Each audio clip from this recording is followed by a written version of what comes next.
Welcome back to Pitching Powerhouse. I am so happy you are here and you are taking the time today to learn strategies to invest in yourself and grow your business and bring in the right kinds of clients. We are all about building your business strategically, and that means high value, high paying clients who really appreciate what you bring to the table. This is one of the biggest challenges in the world of PR, and it is finding the right clients for your business. Really hard when you're just starting out and very tempting to want to take any client that comes your way. I always use this example of your cousin's friend's sister who has a soap business on Etsy, and you're wanting to get into tech PR, healthcare PR. Just because they have money or it's a favor to your, cousin's friend's sister, you don't have to say yes to those opportunities. We are here to be strategic. So we're going to dive into some strategies so that if you are struggling with less than ideal clients and you're just looking to elevate your client base, bring in better clients that will be easier to pitch, that you believe in, that fit within your niches that you want to grow your reputation in, then I'm going to walk through actionable strategies so that you can secure these high quality clients. And before I get into the meat and potatoes, the nitty gritty, I wanted to ask you, no matter where you're watching or listening, if you are on my YouTube channel or you are listening to the Pitching Powerhouse podcast, I would love for you to leave a review. I would love for you to subscribe. So if you're on YouTube, my kids would always say, smash that bell and subscribe to my channel. If you're listening to the podcast, subscribe so that you never miss an episode. We are cranking them out now with some predictability every week. And I love it. I love this cadence. It feels really good for me. Every now and then I have an idea for a bonus episode, so we might drop one or two of those in there. But subscribing and leaving a review just would mean the world to me, but also allows other people to find our show and our content so that we can help more people with this. Because I have to say, I've been running my agency for 20 years now. I have been supporting the PR community for well over a decade with different programs, and my Powerhouse Pros Facebook group, free Facebook group, really incredible, supportive, collaborative community. And when we onboard people into the Facebook group, we always ask what their biggest struggle is. And we have thousands of responses at this point. There's almost, 7,000 members in there, thousands of responses. And our number one most recorded concern is about finding great clients. Where to find clients? How do you find clients willing to pay your rate? How do you find clients in your niche? All of the questions around bringing in the right clients. So let's dive into some of these actionable strategies. The first is you have to be proactive in your client search. Finding great clients, it's not about waiting for them to find you. Yes, we can do all of the things. We can put up a great website, maybe a little SEO optimized, write some blog posts that will also elevate your SEO presence and put you at the top of the search of Google. All of that, incredibly important. But it is very critical for you to be proactive and strategic in your approach to bringing clients in the door. And so we suggest developing a consistent routine for client outreach. And a lot of this can be automated. You can set up automations, reminders. You can have templated emails that are follow-ups, little calendar reminders to check in on leads quarterly or however often you want to engage with clients that are kind of on your radar. But have a strategic, proactive approach and develop a consistent routine for this client outreach. This routine, this approach might include setting aside a dedicated time each week to research potential clients. You want to engage with your network, follow up on any open leads. You can create these calendar reminders for client outreach. You can create a very simple CRM tool or utilize one that might already be part of one of the platforms that you're using and use that to track your interactions and your follow-ups, and also use that to set reminders for yourself to check in. And I always love checking in with some kind of information. Maybe it's an award that is on your radar and you want to put it on their radar. And that will show them that you're thinking of them. You are an expert in your field, kind of with your finger on the pulse of what's happening with the industry. You want them to submit for awards. Maybe they'll see that that's a great idea, but they're a little overwhelmed and they don't have the bandwidth to do it. And you could suggest that that's part of how you can support them with your PR services, is to track and enter industry awards. Just a simple something to follow up with so that they are happy to get your message. And it also positions you as a supportive person in the know person in your niche. The second strategy is leverage your networks. This is a goldmine for quality leads. That could include past clients, any industry contacts, professional acquaintances, family and friends, anybody who can vouch for you and the kind of work you do, the quality of the work that you do. These are the people that are going to bring you the most qualified opportunities. Every now and then you might get something that's kind of interesting on Google, returning a result where somebody reaches out through your website. And I would say it's been a little while since we've had a huge influx. And I might have mentioned in the past that my contact form on my Generation PR website was broken or disconnected or something for, I don't even know how long. It could have been 2 months. It could have been 10 months. I'm thinking it was closer to 10 months because it was slow. And I was thinking, well, maybe because my site hasn't been updated in a while, we lost some of that great SEO juice that we've gotten from having a website for 20 years and having a lot of great content linking back to us. You know, I was linked from Forbes and Business Insider and other top tier outlets that rank really high in Google, and they're linking straight to my site. And it's been that way for a long time. So we would get SEO serving us up top of the search. And then I wasn't getting any leads for a really long time. And I thought, oh my God, am I teaching this agency model and it's like totally dead? I was a little bit concerned.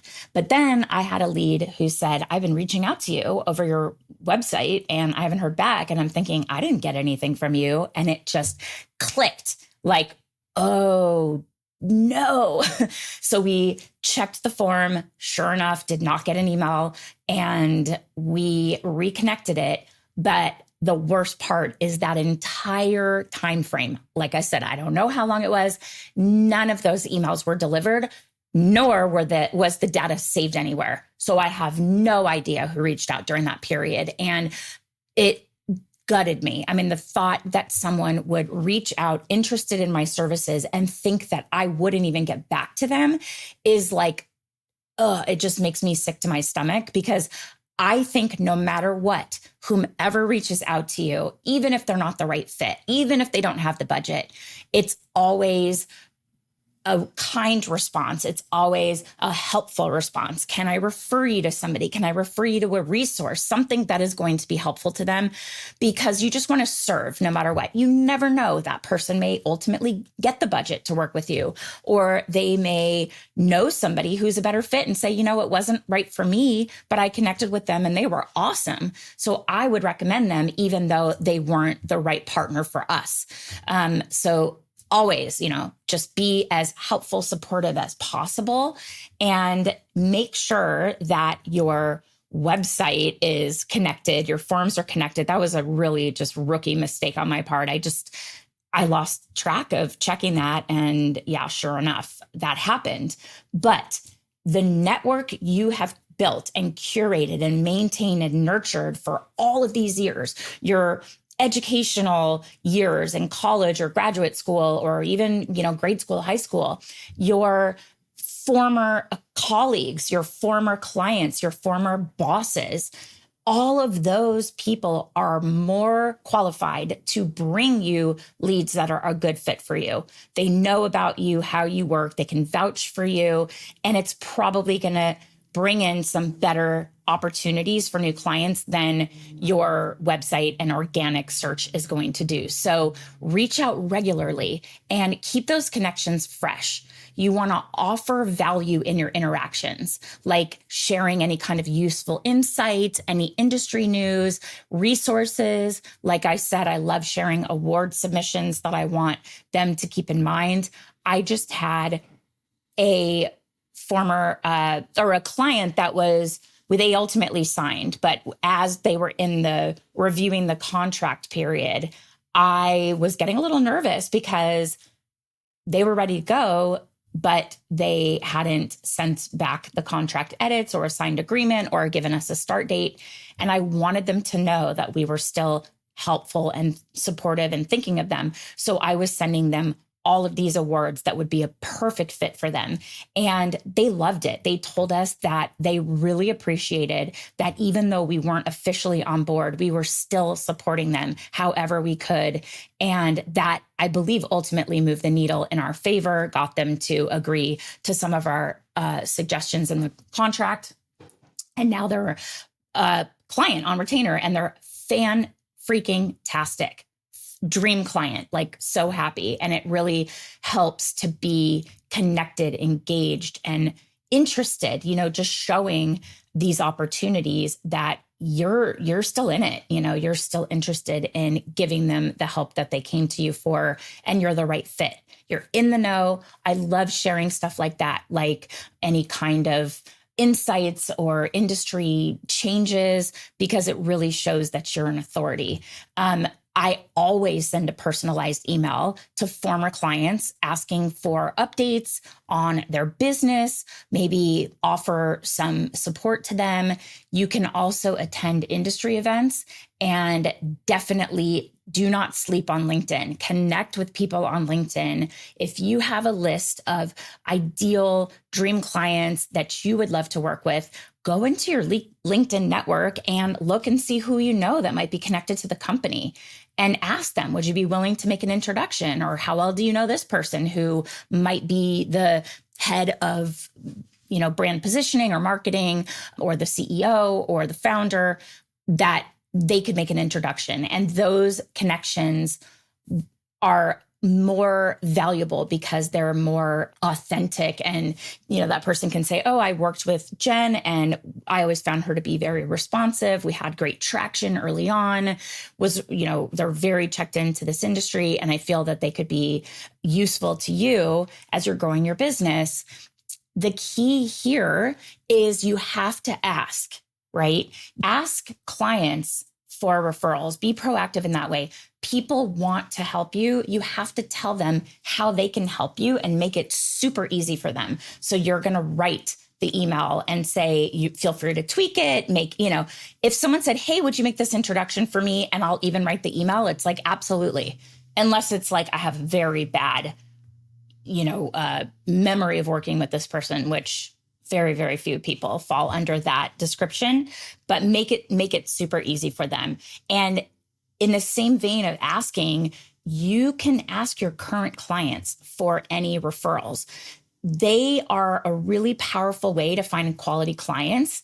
And what they tend to do is have other contacts in their industry, in their niche. So they might know other founders or other companies they've met at trade shows, or, they're just dialed in their network. They might have a parent company that also has sub brands, and those other brands need help too. And you're willing to offer maybe economies of scale and give them a discount for multiple brands within the same corporate umbrella. That has helped us in the past to kind of expand our roster within the same family of brands. But what is key here is the way that you ask. So I do not love any kind of formal referral program where you say, well, if you send me a lead and it converts, I'll pay you a percentage. I personally don't love that. I want to share my network with people and have it be very genuine and no financial gain or anything to me for making a good recommendation. If someone sends, I have somebody I would refer business to and they would send a little thank you gift. It was so unnecessary, but just always really thoughtful and appreciated. But any formal referral programs, like we give 10% of the first year of the contract for a qualified lead that we close for a 12-month agreement. I don't like that. It just feels kind of a little dirty to me or a little bit inauthentic. Instead, we suggest you make the direct request. You want to make the request very personal and very direct. So you can draft a referral request template that your current clients can easily use and really make it simple for them to forward your details to any potential leads that they might have for you. And the key here also is include a call to action in your regular client communications where you ask for referrals and offer to draft that introduction email or the script that they can use if they're connecting with someone that they can personalize if they want to.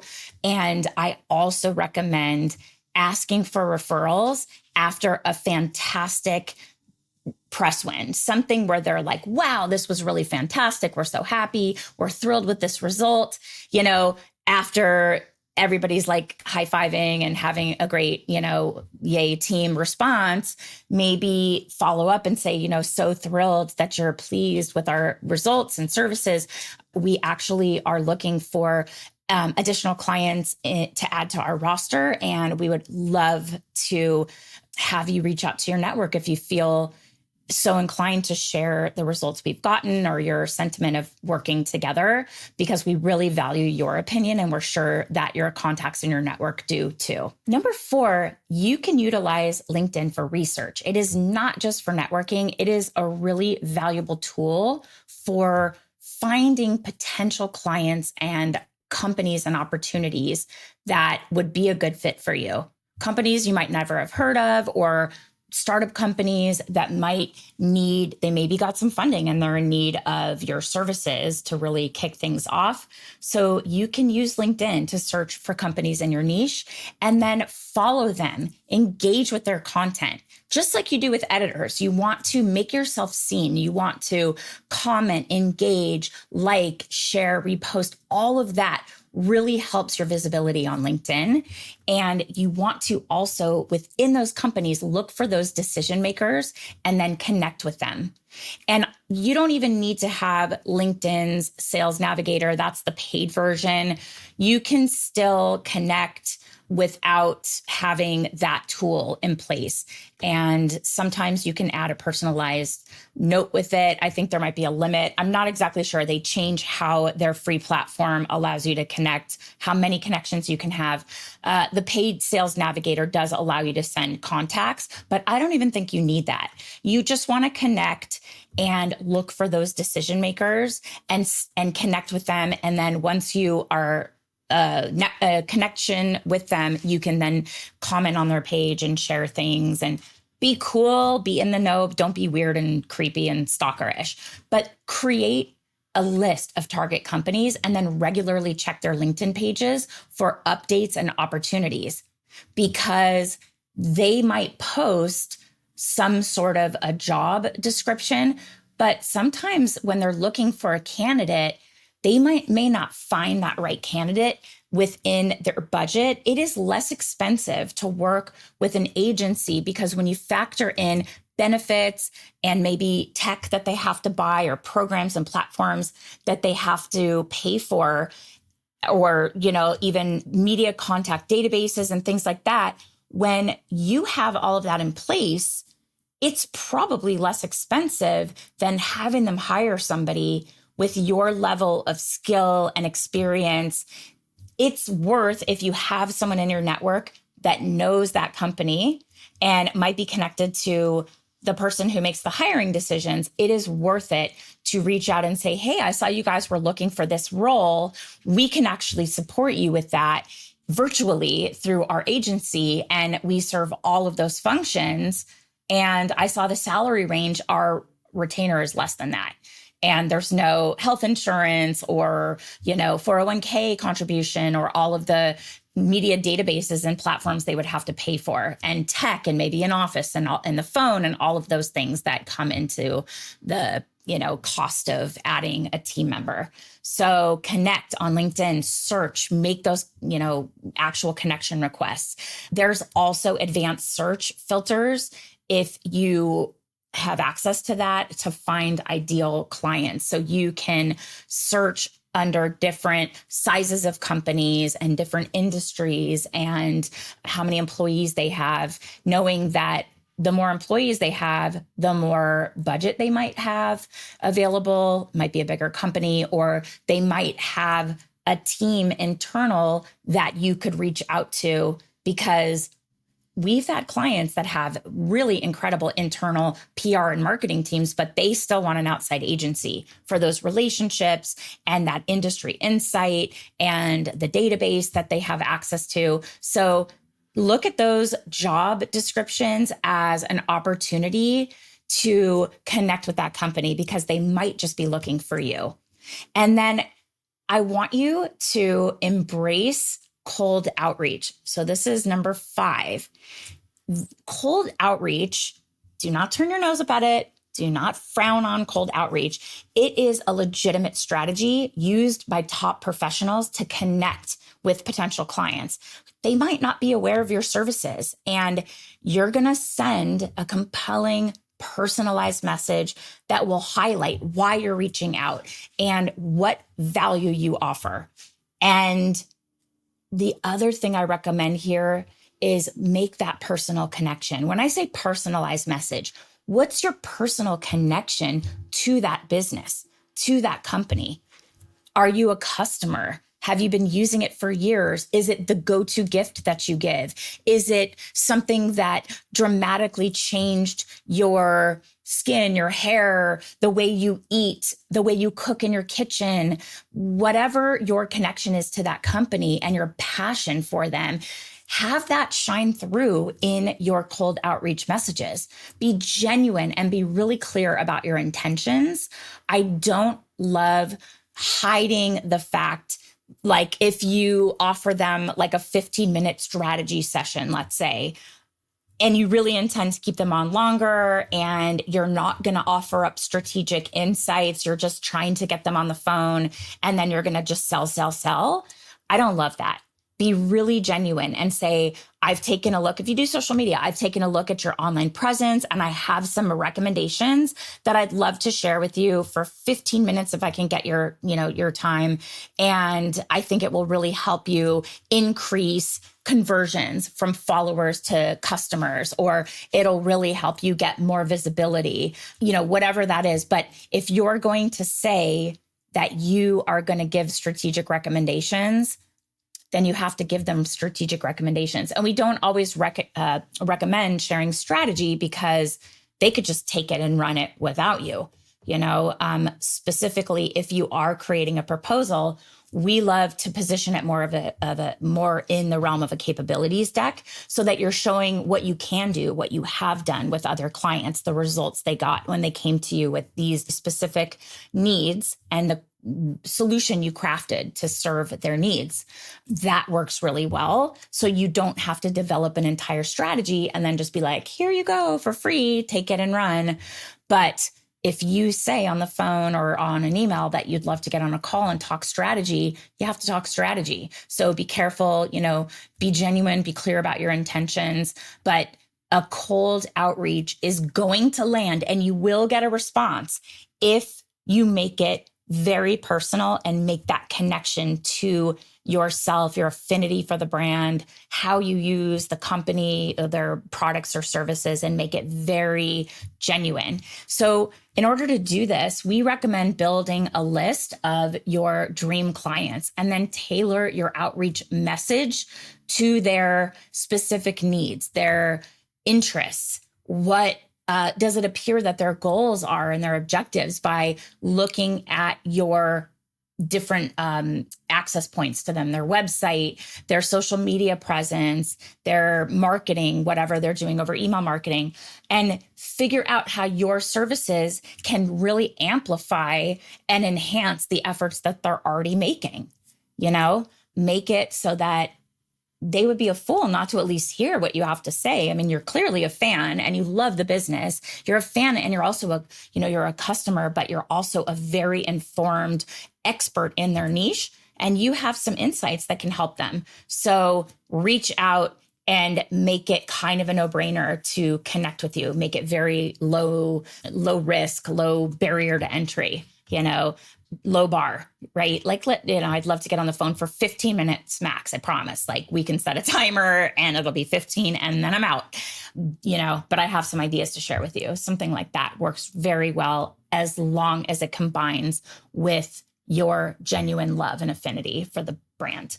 And then you want to follow up strategically and be persistent and make sure that you're top of mind, right? Because they might be making this decision and they'll be like, oh yeah, I remember there was this really clever PR firm that reached out to us with this very smart founder and I liked the interaction. Let me find their contact information and we'll ask them if they're interested. So just being top of mind at the right time is sometimes all it takes, so maybe you're connecting and it's not the right time and they're just not ready. So you make it consistent to follow up and offer value, maybe quarterly, something like that, where you're going to schedule it and automate it and have a CRM, a simple Google Sheet works. We actually have a CRM template inside of my program, the Agency Accelerator. Very, very simple, but it's all you need. And you can set alerts and things right from there. So, if you are looking for a structured way to streamline your client acquisition process, we do have this really great resource. It is a new client pipeline pack, which we have developed to help you attract and secure your ideal clients really efficiently and quickly. Different scenarios, whether it's a former colleague, friends or family, a current client, your email network, we have crafted templates that you can just fill out and make them your own. Very, very simple. So that even that little bit that you're kind of like, well, I have to write the email and that's kind of annoying. And you're wondering what to say and how to position it. We've done that for you. And we have had people convert multiple six-figure contracts from those templates, meaning that's what they used to open the door. And then they were able to convert from cold outreach or one of those templates to an existing contact in their network and secure a six-figure retainer just from that as the kind of door opener. So it works, people. We want you to get new clients in the door quickly. And I'll just quickly recap how you're going to do that, right? You are going to be proactive in your client search. Just start. Start now. There's no other better time to start. We always say, oh, well, it's summertime and then it's back to school and then it's the holiday. There's always something, right? There's always something. And you never know. Right now, this is coming out October-ish, I would say. This is a great time because companies are firming up their 2025 budgets and they might be thinking about adding some of these services to their business and they might not even know how much it costs. So you're going to chime in with some insights and the ability to support them at the time that they're actually thinking about it. So just get started, right? Be proactive, leverage your network. This is the gold mine for quality leads. Ask your current clients for referrals, and especially when they're really happy, everybody's high-fiving over this recent press win that you got that everybody loves. Sidebar, I would love for you to send a referral to your network. I'm happy to draft it for you. Who could say no to that, right? And then utilize LinkedIn for research, use it for networking, but also finding potential clients and companies that are the right fit for you in your niche, and embrace cold outreach. It is, I mean, I have seen top tier, internationally recognized companies doing cold outreach, sometimes to my clients, where I'm like, that's really interesting to see. That is how I got my first client. That is how I got several of my best clients. It is not beneath anybody. You can make it very personalized and make it so compelling because you're a fan, you're a customer, you love this business, you've been a fan for a long time, you have all of these ideas, you have all of these contacts to support them. Would love 15 minutes of your time to kind of talk through what my vision is for you. Okay. Super easy to implement all of that, and a simple CRM you could create. We have one in Agency Accelerator that will help you track all of this, set reminders, just make it part of what your normal weekly workflow is. Okay. I want you to land those top tier clients that are willing to pay your retainer for your value, your expertise, your insights, the results you get, your network, all of your contacts. That's worth gold. You know, if you're able to leverage that and give that to your clients in the form of results that grow their business, you know, what client wouldn't want to pay you for that expertise that will help you fast track and get results for them?